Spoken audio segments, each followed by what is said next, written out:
Prion, selamat pagi, selamat datang di podcast Pendidikan IPS Universitas Negeri Surabaya.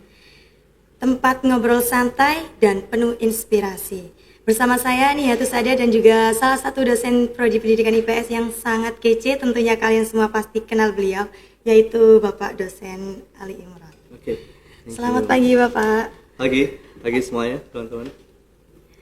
Nah, di sini saya ingin bertanya-tanya kepada Bapak Ali tentang peran dan juga pengalaman Bapak di bidang baik dari segi akademik maupun non-akademik. Nah, dari yang saya lihat-lihat kemarin, Bapak kan sebagai pembimbing pada acara lomba maupun PKM, LPPM dan juga karya tulis lainnya. Nah, ini Bapak Ali ini dalam membimbing mahasiswa di berbagai program seperti LPM, PMW dan juga kepenulisan seperti esai dan KTI, tentu pasti ada tantangan tersendiri ya Bapak. Ya. Nah, ini apa tantangan terbesar bagi Bapak saat menjadi dosen pembimbing tersebut? Oke, terima kasih Mbak Niha. Oke, teman-teman semuanya, perkenalkan saya Ali Imron. Saya sebagai dosen Prodi S1 Pendidikan IPS, Fakultas Ilmu Sosial dan Ilmu Politik, Universitas Negeri Surabaya. Jadi saya di UNESA sebagai dosen itu sejak 2008. Jadi saya CPNS 2008, tapi jauh sebelum CPNS itu saya mengabdi di sini sebelumnya 2 tahun. Jadi sejak 2006, kemudian CPNS 2008, PNS, kemudian sampai sekarang. Ya kurang lebih ada sekitar 15 tahun lebih ya. 15 tahun lebih mengabdi sebagai ASN di Universitas Negeri Surabaya. Betul. Dan memang sebagai dosen kan tugasnya bukan hanya mengajar ya. Iya. Jadi kita mengenal Tridharma perguruan tinggi, ada pendidikan dan pengajaran, kemudian penelitian dan juga pengabdian masyarakat, serta ada satu kegiatan penunjang gitu. Nah, terkait dengan Tridharma pertama yaitu pengajaran. Jadi pengajaran itu bukan hanya sekedar mengajar ya di kelas atau di luar kelas seperti PLK dan seterusnya, tetapi juga membimbing. Membimbing mahasiswa itu bukan hanya sekedar skripsi. Kalau skripsi atau tugas akhir itu memang sudah menjadi kewajiban yang terstruktur ya sebagai seorang dosen. Tapi lebih dari itu sebenarnya dosen harus mampu untuk membimbing mahasiswa untuk menghasilkan prestasi, baik itu prestasi akademik maupun non-akademik. Nah, terlebih saat ini kita ada indikator kinerja utama itu ya, IKU.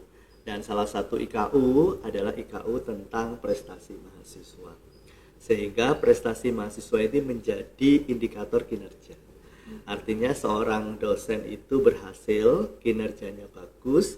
Salah satu indikator yang dinilai adalah kemampuan dosen itu untuk membimbing mahasiswa sampai berprestasi, baik itu akademik maupun non-akademik.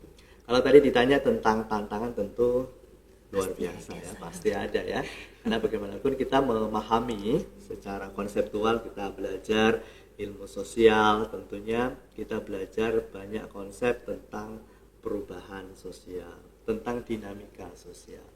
Ya tentunya tantangannya luar biasa. Artinya tidak mulus begitu aja ya, seperti jalan tol. Kadang jalan tol aja masih ada keronjal-keronjalnya ya, masih ada lubangnya.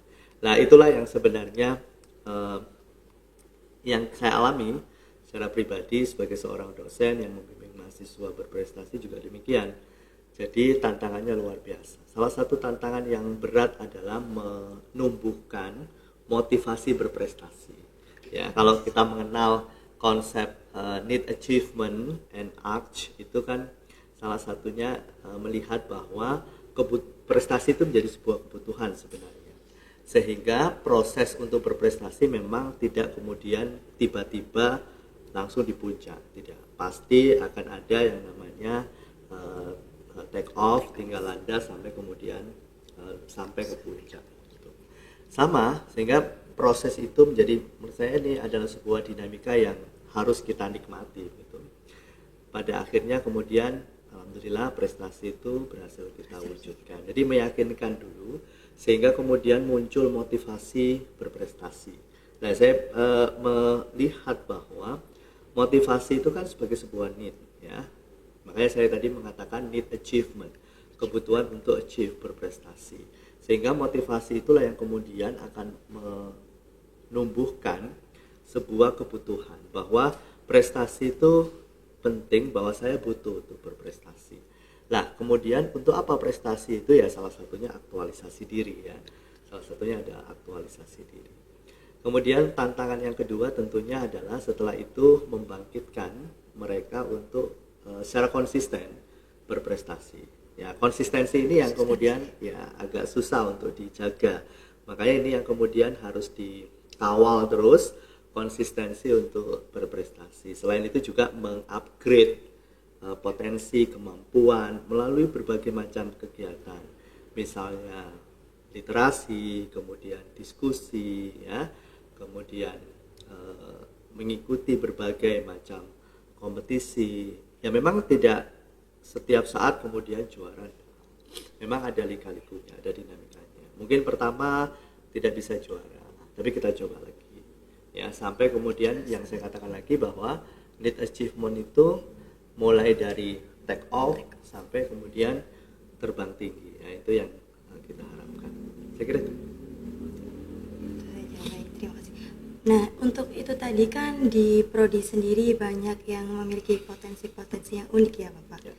Nah, ini apa langkah konkret dari Bapak sendiri agar mahasiswa-mahasiswa ini tergerak gitu untuk seperti menarik mereka agar mereka ini bisa berprestasi? Oke, terima kasih, Mbak. Bagi saya, dosen, guru, pendidik itu kalau di dalam olahraga itu kita sebut sebagai coach, ya. Nah, seorang guru, seorang coach itu adalah pemandu bakat yang baik. Maka kita harus pintar untuk melihat bakat teman-teman mahasiswa ini. Kalau saya lihat mulai dari semester 1.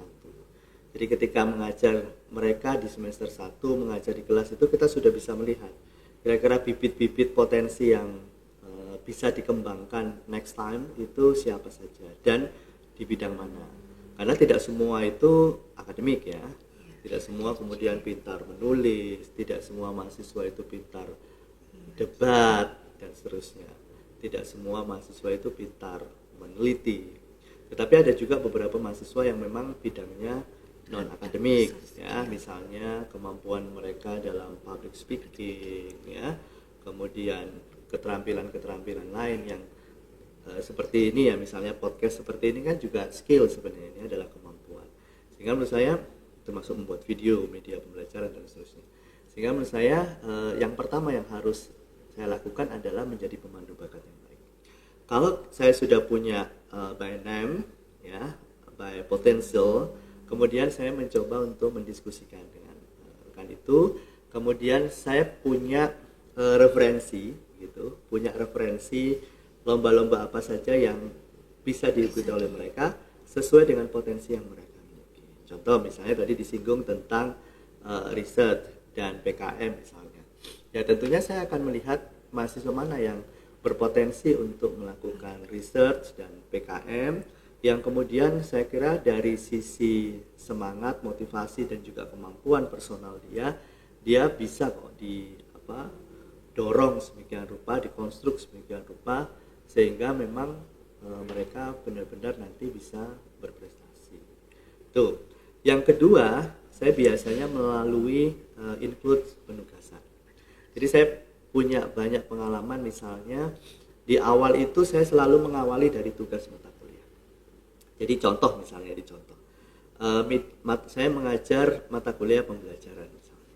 Nah, dari mata kuliah media pembelajaran itu kan project, ya, project based learning. Jadi dia membuat project dalam bentuk media pembelajaran. Nah, setelah dalam proses mulai dari diskusi, menyusun konsep, ide, sampai kemudian validasi produk dan seterusnya, sampai kemudian uji coba terbatas dan seterusnya, kemudian mereka menghasilkan media. Nah, media itu kan sebenarnya awalnya hanya sebagai tugas akhir ya. Tugas akhir mata kuliah media karena memang bentuknya proyek. Tapi bagi saya, kalau ini hanya sekedar tugas, terus kemudian dipajang di lab, itu kan jadi tidak bermakna. Ya meskipun kemudian ini bisa dimanfaatkan untuk PLP, kemudian mungkin untuk membelajarkan rekan-rekan yang lain, adik kelas, ya dan seterusnya. Atau mungkin ketika nanti ada siswa-siswa SMA yang berkunjung atau SMP yang berkunjung ke sini, kita bisa menampilkan, mendemonstrasikan dan seterusnya. Tapi bagi saya bukan tidak cukup hanya itu. Gitu. Nah, setelah itu biasanya media itu harus kita hak ciptakan. Karena bagaimanapun mereka yang sudah bekerja keras, mahasiswa yang sudah bekerja keras, itu punya hak untuk diakui, untuk direkognisi sebagai sebuah karya besar, karya monumental, selama dia menjadi mahasiswa. Sehingga ketika mereka nanti lulus, itu mereka ada yang dibanggakan. Bukan hanya sekedar media yang dipajang, didisplay di lab, tetapi mereka ada rekognisi, pengakuan secara nasional. Makanya langkah kedua yang saya lakukan adalah mendaftarkan ke HKI, hak kekayaan intelektual dalam bentuk hak cipta.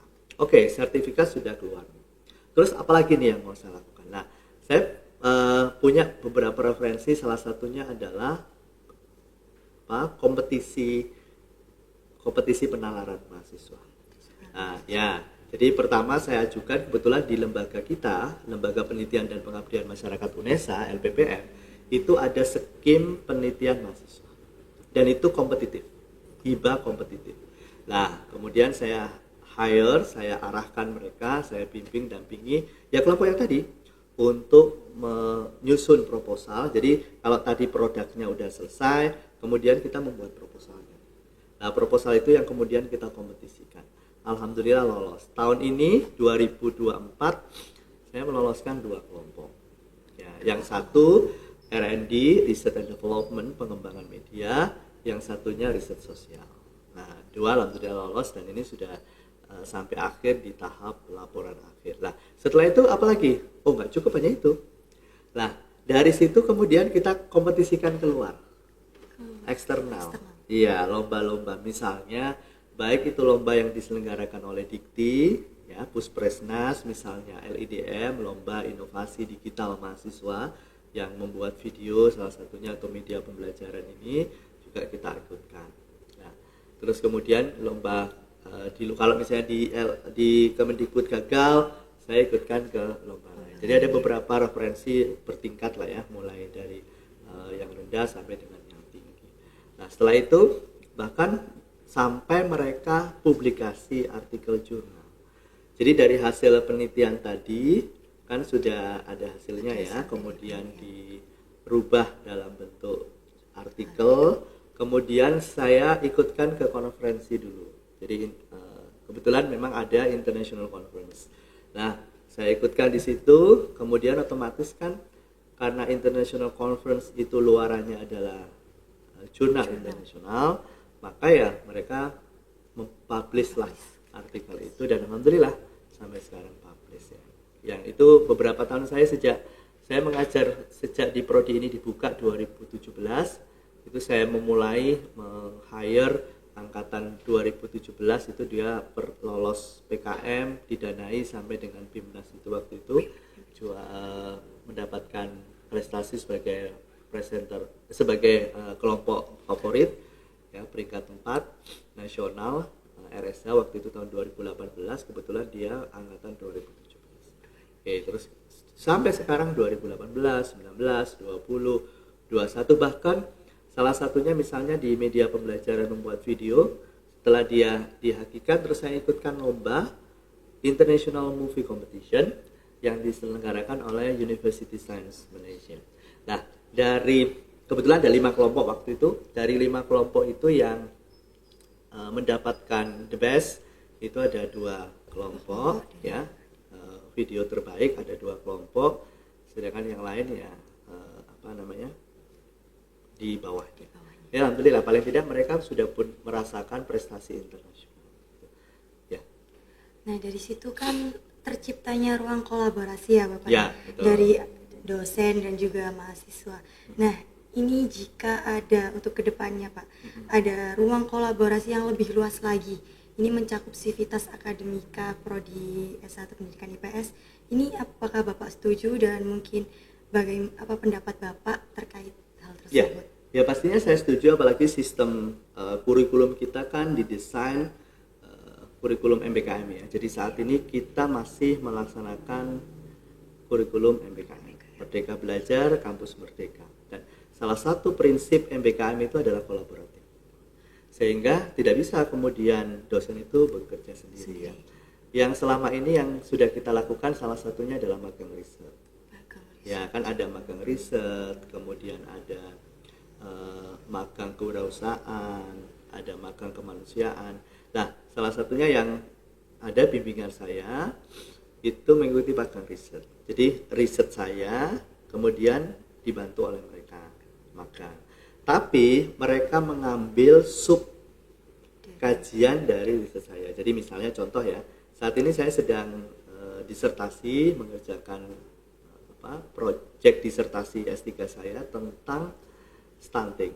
Nah, stunting ini saya meneliti di keluarga perkawinan anak. Jadi saya akan melihat bagaimana relasi gender dalam pengasuhan balita stunting. Studi kasus pada keluarga perkawinan anak. Nah, mahasiswa saya yang magang ini khusus mengambil sub bagian dari kajian saya, yaitu perkawinan anaknya.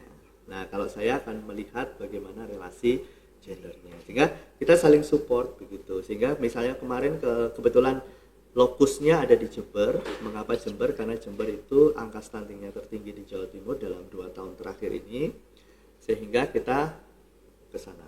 Nah, tim riset ini juga melakukan riset juga kebetulan di riset LPPM tentang perkawinan anak terkait dengan maskulinitas ya, makna maskulinitas bagi suami ya pada keluarga perkawinan anak. Ya, kita melakukan riset bersama. Ya, riset bersama, diskusi bersama, ya kita ke lapangan bersama. Itu kita ke lapangan bersama. Dan terakhir ini kemarin kita sudah menghasilkan, jadi kita menghasilkan artikel masing-masing, kemudian kita presentasikan dari International Conference, dan ini dalam proses review artikel, kita tinggal menunggu publikasinya ya, doanya ya. Ya, dan ini publikasinya terindeks Sudah terindeks ya, jadi kita prosesnya udah panjang ya, kita insya Allah Bismillah kita tinggal menikmati hasilnya. Alhamdulillah. Nah, ini bisa kalian jadikan motivasi teman-teman untuk kedepannya. Nah, mungkin ada inovasi tersendiri atau trik dari Bapak untuk teman-teman ini agar kedepannya ini bisa lebih mengasah gitu Pak? Iya, saya punya prinsip bahwa berjuang itu kan tanpa batas ya. Artinya bahwa jadilah kita sebagai insan yang, kalau saya prinsipnya tahan banting ya. Ya secara mental kita harus kuat dulu, karena kita di dunia kampus ini ketika saudara belajar, kebetulan saya juga mahasiswa. Jadi di dunia kampus ini kan kita sama-sama belajar. Lah, ketika saudara nanti itu di dunia kerja, di luar sana, itu tantangannya jauh lebih besar ya. Mungkin juga berat. Nah, maka dari itu melatih mental itu nomor 1. Nah, makanya kan saya mencoba melatih mental mahasiswa itu sejak semester 1. Salah satunya kalau di dalam desain pembelajaran itu ya, salah satunya adalah ujian lisan itu. Nah, itu salah satu untuk melatih mental. Itu hanya salah satu contoh saja. Nah, contoh yang lain adalah mengajak mereka berkolaborasi bersama, riset, kegiatan bersama begitu. Sehingga saya cuma berpesan bahwa jadilah mahasiswa yang tangguh, yang tahan banting tentunya, tapi juga saya yakin saudara paham bisa mengukur kompetensimu, mengukur kemampuanmu, tapi paling tidak usaha, kemudian yakinlah dan cobalah bahwa kalian tuh punya kemampuan lebih gitu. Tinggal kalian mau atau enggak. Ya, dan yang juga tidak kalah penting adalah konsistensi. Ya, jadi karena ya tidak ada yang mudah ya tentunya ya, tidak ada yang mudah di dunia ini, tetapi kan tidak ada yang tidak mungkin. Ya, ya, semuanya sangat possible, sangat mungkin, sehingga tinggal kita mau atau tidak, karena ini kan soal perjuangan. Betul. Nah, bisa diambil dari teman-teman dari podcast kali ini bahwa semua yang ingin kalian inginkan itu perlu kalian usahakan. Jadi tidak ada kata tidak mungkin selagi kalian mau berusaha. Nah, alhamdulillah kita sudah berada di akhir ya Pak untuk podcast ini. Mungkin ini sedikit menekankan lagi kepada teman-teman tentang pentingnya langkah kecil, langkah awal. Nah, mungkin dari Bapak Ali sendiri untuk teman-teman ini agar mereka ini lebih semangat lagi dalam memotivasi mereka belajar dalam segi kolaborasi dan juga keberanian. Kan dari prodi pendidikan IPS sendiri ya lumayan lah Pak, banyak yang tingkat kepercayaan dirinya ini tergolong kayak kurang gitu loh Ya. Pak. Oke, rekan-rekan mahasiswa, yang pertama kalian pahami kembali apa tujuan saudara untuk studi, ya. Tentunya saudara bukan hanya sekedar belajar. Belajar itu bukan hanya sekedar membaca. Nah, maka membaca juga sangat penting. Tetapi belajar itu juga belajar untuk mendapatkan pengalaman-pengalaman baru, tetapi kalian juga harus siap dengan berbagai macam risikonya. Maka yang pertama adalah yakinlah bahwa kalian di sini belajar, studi, tentunya banyak pengalaman yang akan saudara dapatkan. Yang kedua, asah terus, upgrade terus potensi, kemampuan, dan motivasi kalian ya, terkait dengan studi. Ya, termasuk misalnya banyak diskusi, kemudian bertanya, tetapi sebelum bertanya jangan lupa ya, membaca terlebih dahulu. Nah, yang tidak dipahami baru ditanyakan. Ini bagian dari melatih kekritisan juga. Nah, sambil kemudian melatih mental kalian. Nah, kalau mental, karakter saudara sudah terbentuk, maka sekarang tinggal mengeksplorasikan kemampuan itu sekaligus konsisten. Ya, harus konsisten. Ya, jangan sekarang oke, besok kemudian ya sekalipun oke lah. Kemudian ketika semuanya itu dinamis begitu ya, ada naik turunnya, oke lah. Tetapi kemudian jangan dimaknai bahwa turun itu menjadi sesuatu yang selesai, bukan ya, tetapi untuk bangkit kembali. Ya, saya kira itu teman-teman. Baik teman-teman, terima kasih ya Bapak Ya, untuk sama-sama. semua motivasi, saran dan juga berbagi pengalaman tadi yang telah Bapak sampaikan untuk teman-teman semua.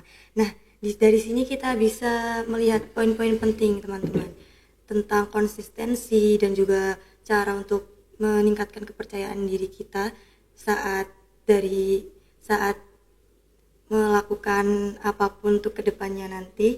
Nah, dari sini dari Bapak Ali sendiri ini kan menekankan tentang pentingnya langkah kecil teman-teman. Jadi semua langkah yang kalian lakukan sekarang, baik sekecil apapun itu akan berdampak untuk kedepannya. Nah, gak terasa ya Pak ya, sudah di penghujung acara. Terima kasih banyak atas Sama-sama. ilmu dan juga hal-hal yang telah di-sharingkan tadi, motivasi yang juga saya sendiri juga tergerak dari yang Bapak sampaikan tadi. Saya yakin teman-teman yang mendengarkan podcast ini sampai akhir juga mendapatkan banyak insight baru dan juga pengalaman dari Pak Ali sendiri untuk kalian jadikan contoh untuk kedepannya. Buat teman-teman, semoga podcast pada siang hari ini kalian jadikan semangat dan juga panduan untuk terus-menerus berkarya dan juga berprestasi. Jangan lupa ya teman-teman, kolaborasi antara Civitas Akademika itu juga penting. Nah, jadi kita bisa memanfaatkan dari peluang-peluang ini, kita jadikan sebagai prestasi untuk kedepannya, baik dari segi akademik maupun non-akademik. Sekali lagi saya ucapkan terima kasih kepada Pak Ali. Sampai jumpa di podcast Pendidikan IPS Universitas Negeri Surabaya next time, teman-teman. Baik Bapak, terima kasih untuk menutup acara ini. Semoga tetap mengalir, berkesan dan juga membangun koneksi yang sangat stabil untuk kedepannya. Dari saya, Nihayatus Saada, saya ucapkan terima kasih dan see you teman-teman. Kita jumpa lagi pada podcast selanjutnya. Terima kasih.